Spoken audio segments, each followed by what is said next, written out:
Good morning students. Class 10th, कैसे हैं आप?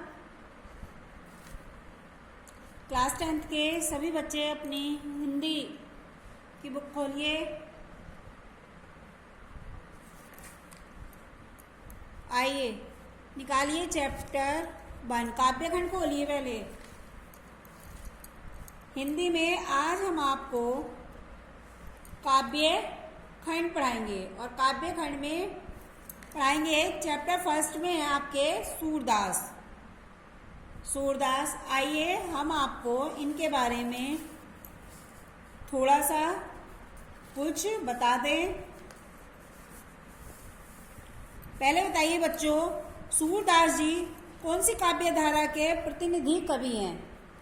सूरदास कौन सी काव्य धारा के प्रतिनिधि कवि हैं? तो सूरदास जो हैं प्यारे बच्चों कृष्ण काव्य धारा के प्रतिनिधि कवि हैं। इन्होंने प्रेम शिरोमणि भगवान कृष्ण का ऐसा रूप प्रस्तुत किया है जिसे पाकर भक्तजन आत्मविभोर हो उठे और प्रेम रस में निमग्न हो, पैरों में नूपुर यानी कि पायल बांधकर नाच उठे हों।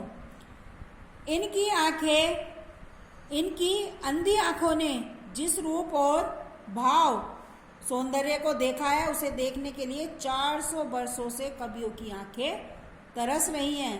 इनका काव्य सहृदयता की अनुपम निधि है। बात्सल्य एवं श्रृंगार इनके काव्य की अमर ख्याति है। ठीक है, कहा जाता है कि सूरदास जो वो जन्मांध थे, जन्म से अंधे थे। देखिए आइए सूरदास जी के बारे में बताएं। महाकवि सूरदास का जन्म रूनकता नामक गांव में सन 1478 ईस्वी में पंडित रामदास के घर में हुआ था। ठीक है, पंडित रामदास सारस्वत ब्राह्मण थे। कुछ विद्वान सिंही नामक स्थान को सूरदास का जन्म स्थल मानते हैं। कुछ विद्वानों का मत है कि इनका जन्म जो है वो सिंही में हुआ है और ये कहा जाता है कि सूरदास जी जन्मांध थे। इस संबंध में भी अनेक मत है। कुछ लोगों का कहना है कि बाल मनोवृत्तियां एवं मानव स्वभाव का जैसा सूक्ष्म और सुंदर वर्णन सूरदास ने किया है वैसा कोई जन्म से अंधा व्यक्ति नहीं कर सकता। इसीलिए ऐसा प्रतीत होता है कि वे संभवतः बाद में अंधे हुए होंगे। ठीक है, सूरदास जी वल्लभाचार्य के शिष्य थे। वे मथुरा के गौ घाट पर श्रीनाथ जी के मंदिर में रहते थे। सूरदास जी का विवाह भी हुआ था।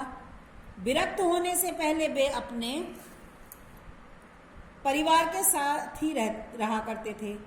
पहले वे गरीबी के पद गाया करते थे यानी दीनता के, किंतु वल्लभाचार्य के जब वे संपर्क में आ गए तो वे कृष्ण लीला का गान करने लगे। कहा जाता है कि एक बार मथुरा में सूरदास जी से तुलसी की भेंट हुई थी और धीरे धीरे दोनों में प्रेम भाव बढ़ गया था। सूर से प्रभावित होकर तुलसीदास ने श्री कृष्ण गीतावली की रचना की थी। सूरदास जी की मृत्यु सन 1583 ईस्वी में गोवर्धन के पास पारसोली नामक ग्राम में हुई थी। मृत्यु के समय महाप्रभु वल्लभाचार्य के सुपुत्र विठलनाथ जी वहां उपस्थित थे। अंतिम समय में उन्होंने गुरु वंदना संबंधी यह पद गाया था जब वो वहां उपस्थित थे। भरोसो दृढ़ इन चरणन केरो, भरोसो दृढ़ इन चरणन केरो, श्री वल्लभ नख छंद छटा बिनु सब जग मांझ अंधेरो। ठीक है, अब सूरदास जी की कीर्तियां देखिए। सूरदास जी की कीर्तियां कृष्ण भक्ति काव्य धारा के भक्त शिरोमणि सूरदास ने लगभग 1.25 लाख पदों की रचना की है। कितने पदों की? 1.25 लाख पदों की।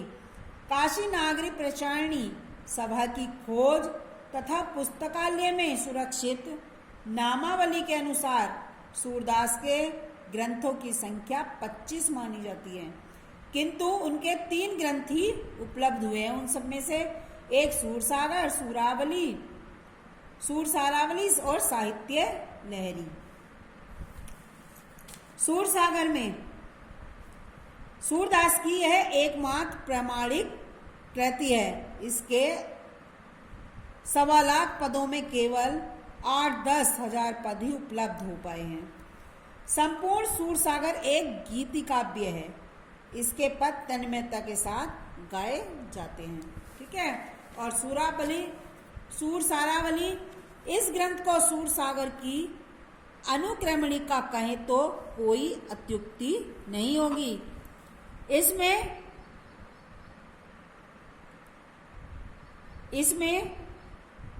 1107 पद हैं।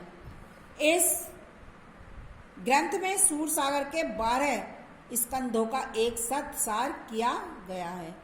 इसमें श्री कृष्ण की संयोग लीलाओं का वर्णन विशेष रूप से देखने को मिलता है। और साहित्य लहरी, इसे भी सूरसागर का एक अंश कहा जा सकता है। यह 118 दृष्टकूट पदों का संग्रह है। लक्षण ग्रंथ में वे सामान, इसमें मुख्य रूप से नायक नायिका, भेद, अलंकार, रस एवं नक्सिक आदि का वर्णन किया गया है। ये हो गए आपकी सूरदास की जीवनी। ठीक है। अब आप ये देखिए, इनके पद हैं। फर्स्ट चैप्टर में इनके पद, इसमें देखिए फर्स्ट पद देखिए, चरण कमल बंदो हरिराई, जाकी कृपा पंगु गिरी लांघे, अंधे को सब कछु दर्शाई, बहरो सुने गोंग पुनि बोले, रंक चले सिर छत्र धराई। सूरदास स्वामी करुणा में बार बार बंधो तिहि पाई। प्रस्तुत पद में महाकवि सूरदास ने अपने आराध्य के चरणों की वंदना की है। मतलब प्रस्तुत पद में, इस पद में कवि सूरदास ने अपने भगवान के, यानी आराध्य के भगवान के चरणों की वंदना की है और कहा है कि हे प्रभु, मैं आपके चरण कमल बंदो हरिराही, मैं आपके कमल रूपी चरणों की वंदना करता हूँ। जाकी कृपा पंगु गिरी लांघे, जिसकी कृपा से लंगड़ा व्यक्ति गिरी पर्वतों को लांघ जाता है। अंधे को सब कछु दर्शाई, अंधे को यानी अंधे व्यक्ति को सब कुछ दिखाई देने लगता है, दर्शाई दिखाई देने लगता है। बहरो सुने और बहरा व्यक्ति बहरा सुनने लगता है। गूंग पुनि बोले और गूंगा फिर से बोलने लगता है।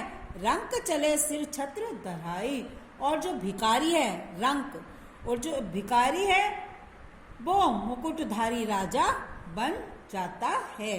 छत्र धराई यानी मुकुटधारी राजा बन जाता है।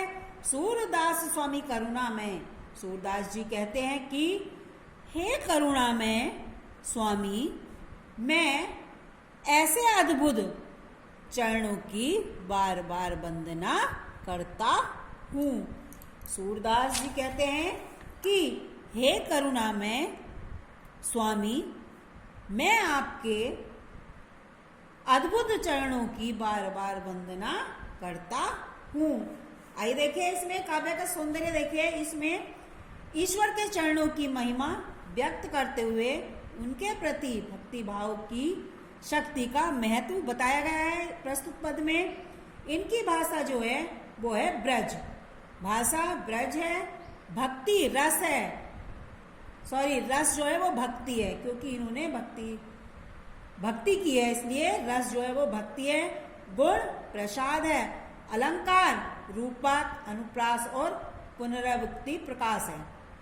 क्योंकि इन्होंने कमल रूपी चरणों को कमल रूपी माना है, इसलिए यहाँ पर रूपक अलंकार है।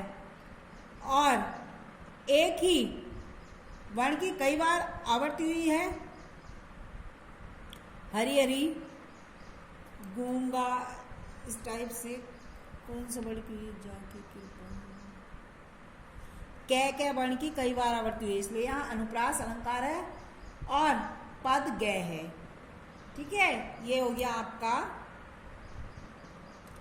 फर्स्ट। अब दूसरा देखिए, अभिगत कछु, अभिगत गति कछु कहत न आवे, जो गूंगे मीठे फल को रस अंतर्गत ही भावे, परम स्वाद सबहि सु निरंतर अमित तोष उपजावे, मन वाणी को अगम अगोचर सो जाने, जो पावे, रूप रेख गुनु जाति जुक्ति विनु निरालंब कित धावे,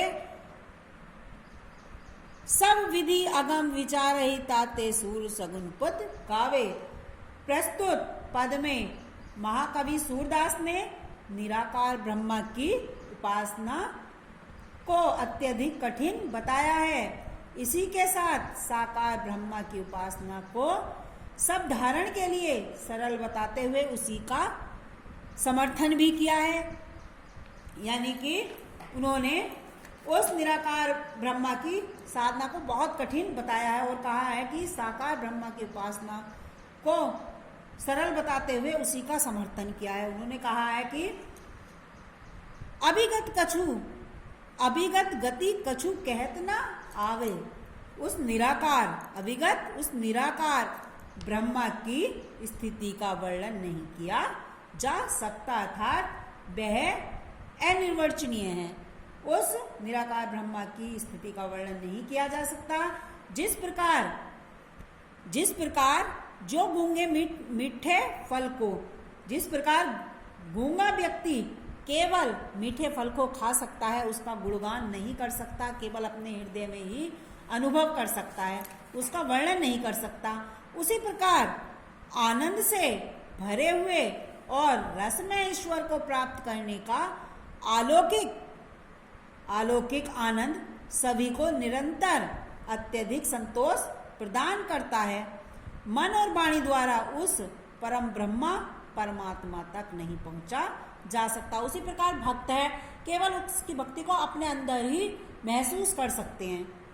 ठीक है, इंद्रिया भी उसको पाने में असमर्थ है, इंद्रिया भी उसको पाने में असमर्थ है।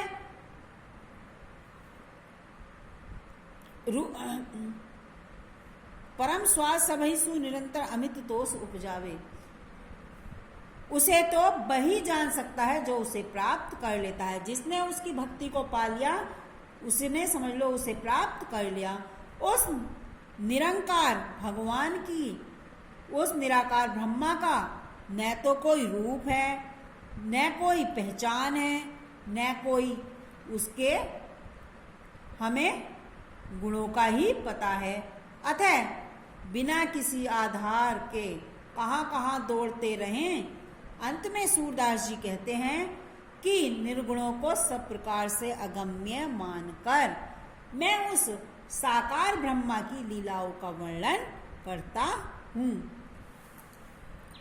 ठीक है, आज के लिए इतना ही।